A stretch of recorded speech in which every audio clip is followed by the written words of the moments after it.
समजा तुम्ही काय करत असाल तर तुम्हालाही त्याच्यातून सुट्टी नाही. म्हणजे हे वास्तवच आहे. फक्त दुर्दैवाने काय होतंय की वेळा त्याच्यात खूप निघून जातात ना, आणि त्याच्यातलं नुकसान होतं. म्हणजे आता समजा बघा, आता फार अगदी खराब सारखी प्रकरणं घ्या, सुट्टी नाहीच होत कोणाची, सगळे सापडतात. पण ते सापडण्यापूर्वी अनेकांचं नुकसान लय होतं ना. बरोबर. जो मधला 10-15 वर्षाचा समजा त्याने धंदा सुरू केल्यापासून आज सापडेपर्यंत याच्यात मध्ये खूप जण पिडले जातात ना, ते वाईट आहे. तर सुटत कोणच नाही साहेब. प्रत्येक जण कुठे ना कुठे सापडतो, आणि काय सुट्टी नाही होत. आता आम्हाला त्यावेळेला अनुभव आला, मला खूप कटू अनुभव आला. इतका कटू आला करायचं तर कोणालाच आला नसेल. म्हणजे आता तुम्हाला सांगता, मी होता असंच एका प्रकरणाच्या संबंधानं समजा, पण म्हणजे इतकं खोटं केलं जातं या सिस्टीम मध्ये, खऱ्याला काही व्हॅल्यूच नाही, बिलकुलच काही व्हॅल्यू नाही. आणि आता कसं झालं समजा, गोष्टी बोलायला काही हरकत नव्हत्या, बोललोय असतो आम्ही काय कुठे काय आमच्या हात अडकलेले नसतात.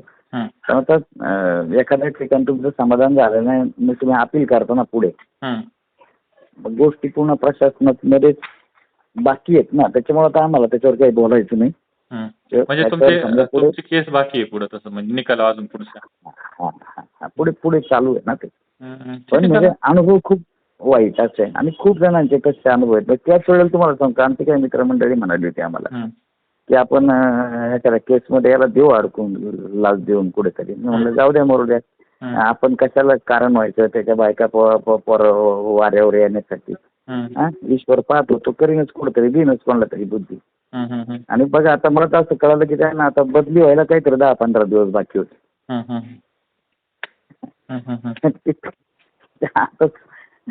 कार्यक्रम झाला साहेब. आमचा तर अनुभव आता तुम्हाला सांगता किती विचित्र असतं बघा. आम्हाला तर त्यांनी केस क्लोज करायला सांगितली होती, कोणी त्याच माणसं. आणि आम्हाला गोड बोलून केस क्लोज करायला सांगून निकाल विरोधात दिला. म्हणजे हे इतके काय समजले कापून गळे लोक, इतके वाईट प्रवृत्तीचा माणूस आहे. तर तुम्हाला एखादा म्हणतो ना तुमचं काम होत नाही, काही फरक पडत नाही, व्यवस्था खूप मोठी आहे ना, तुम्ही पुढे जाऊ शकता. म्हणजे इतकी खालच्या वृत्तीचा आणि पातळीचा माणूस आहे. पण जाऊ दे, आता ठीक आहे ना. समजा काय असतं, ते न्यायाधीशाच्या भूमिकेमध्ये, आपण न्याय मागणाऱ्याच्या भूमिकेमध्ये नाही आपल्याला ते देऊ शकले, आपण पुढे जाऊ शकतो, त्याच्या पुढे जाऊ शकतो. आपण थोडी लढाई संपवणार आहे का? शेवटच्या श्वासापर्यंत आपण लढणारच आहोत. पण मी तुम्हाला म्हणजे अनुभव सांगितला, अशा वृत्तीचा हा माणूस. ठीक आहे, आता तू कुठल्या केसमध्ये पकडले गेले असतील, बरोबर चूक जे असेल ते असेल, पण तुम्हाला इतका खराब अनुभव आला असेल का? त्याच्याशिवाय आम्ही व्यक्त झालो का? म्हणजे अशी वृत्ती काय कामाची ना, तुम्ही सांगून टाका तुमचं नाही होणार, काय फरक पडतो? पण तुम्ही समोरच्यासाठी आमच्याशी गोड बोलून प्रकरण बंद करायला लावायची, इतकी घाणेरडी वृत्ती काय कामाची? पण तुमचं मग त्यावेळी जर तुमच्या लक्षात आलं होतं, तर तुम्ही वरती तक्रारी किंवा याला कलेक्टरला तक्रारी का नाही केल्या याच्यामध्ये तवाच? तर आपलं अर्थकारण अपुरं पडतं ना, बाकी काय आहे त्याच्यामध्ये? तुम्हाला असं वाटलं नाही का पैसे माझ्याकडे असते तरी मला माझा निकाल करता आला असता. आपली अडचणच तिथे होते ना साहेब. म्हणजे तुम्ही मान्य केलं का निकाल हे पैशानेच होतात म्हणून, महसूलचे? हा, आता काय मान्य केलं म्हणजे आम्ही आपलं पुढे अपील केलं, जाऊ दे आता काय करणार ना, पुढे अपील केलं. दुसरं आमच्या हातात काय उरतं साहेब? सामान्य माणसाच्या हातात काय उरतं? बरं, जोपर्यंत यांना पकडलं जात नाही तोपर्यंत व्यवस्था यांचं ऐकते, सामान्य माणसाचं नाही ऐकत ना. बरोबर. ती अडचण आहे, सामान्य माणसाच्या हातातच काय नाही साहेब. आता तुम्हाला म्हणजे एवढा आम्ही अगदी बंटी पाटलांना पण बनवलो होतो, आणि आम्ही तर साहेबांना पण पत्र देणार होतो की किमान तालुक्यात अधिकारी येताना तुम्ही त्यांची पार्श्वभूमी तपासा. म्हणजे हे लोक येणार 2-2, 4-4 वर्ष तालुक्यातली जनता विटीला धरली जाते, किती लोकांचं नुकसान होतं, किती लोकांना त्रास होतो त्याच्यात. त्याच्यापेक्षा वेगळा विचार आम्ही सामान्य माणूस म्हणून काय करू शकतो साहेब? आमच्या हातातच काय नाही ना. आणि काय समोर असं माध्यमांसमोर बोलता येत नाही, कारण केस चालू असते पुढची.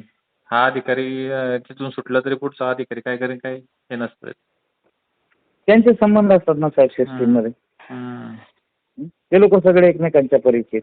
बरं आता आपल्या म्हणजे तुम्हाला सांगतो ना, अडचण काय होते, पुढे जाण्याची गरज पडत नाही, पैसे नाही हीच समस्या आहे आम्हा लोकांना.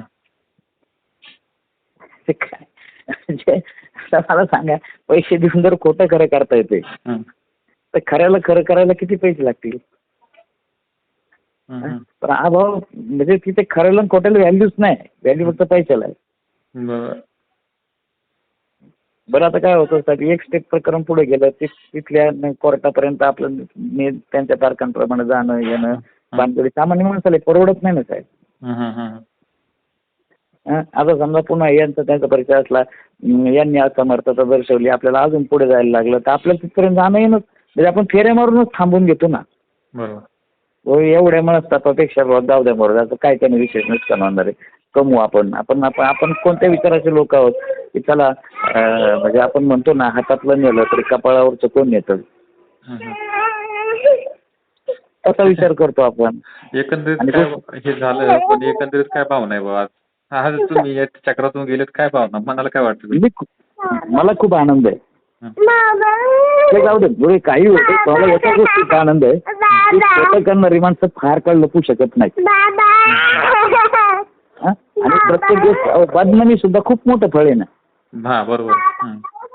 उद्या समजा आहे ना, मला समजतंय की काय नाही, आतापर्यंत किती जण पकडले, चौकशी होतात, 4-6 महिने बाजूला राहतात, परत ते लोक जॉईंट होतात, पुढे जातात, पण आहे ना किती कमवा त्याच्यापेक्षा बदनामी घातकच आहे. हा, आणि त्याच्यानंतर नाहीच ना नाक तुम्हाला समाजात. कदाचित तुमची उपजीविका भागेल, तुमचं काम चालेल, तुमची नोकरी राहील, पण तुम्हाला नाक आहे का समाजात, हे महत्वाचं आहे. आणि जेव्हा आम्ही काहीतरी गोष्टी तर आता ते आमच्या गावामध्ये माळुंगला ते क्रांती दिन असतो.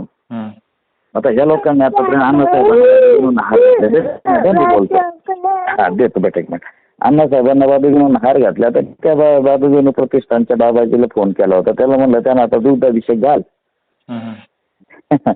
ती लोक मेलीत ना देशाला स्वातंत्र्य करण्यासाठी, लोक मेलीत आणि आपण यांच्या पारतंत्र्यात आता अडकलोय.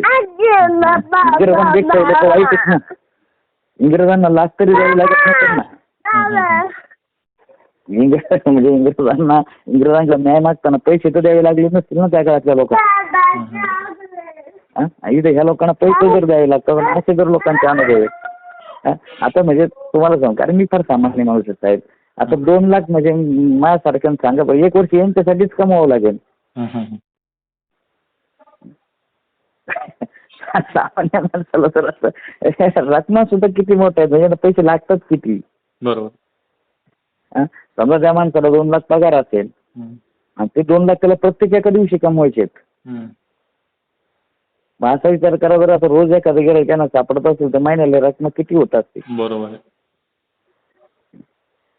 आणि काय करणार रोज सामान्य माणूस. पण एवढं नक्की आमचा अनुभव खूप वाईट होते आणि ते समाजासमोर अनुभव वाईट होते सांगायला तर आम्हाला काहीच अडचण नाही. मी अगदी म्हणजे तुम्हाला सांगतो, मी कमेंट्स याच्यावर युट्यूबच्या बातम्यांना पण कमेंट्स केल्या. अगदी साम न्यूजला ती बातमी ते सगळे कमेंट केली. काय तरी तो काय प्रश्न नाही, फक्त बाप काय होते साहेब, अडचण हीच होते की आता समजा त्यांनी न्याय नाकारल्यानंतर आपल्या गोष्टी पुढे चालू असतात व आपण अशा काही गोष्टींच्या तर ते लोक मग आपला तिरस्कार करायला सुरुवात करतात. सिस्टीम मध्ये सगळे एकमेकाचे मित्र. तुम्ही अपील केलं होतं त्याच्यामध्ये? तुम्ही प्रांताकडे अपील केलं होतं का गोविंद शिंदेकडे? अपील केलं होतं एका बाबतीत, एक दुरुस्तीचं अपील होतं. म्हणजे असं काय आमचं काय गळ नव्हतं असं काय नाही, दुरुस्तीचं अपील होतं बस. आणि नाही झालं तर नाही झालं, ठीक आहे ना.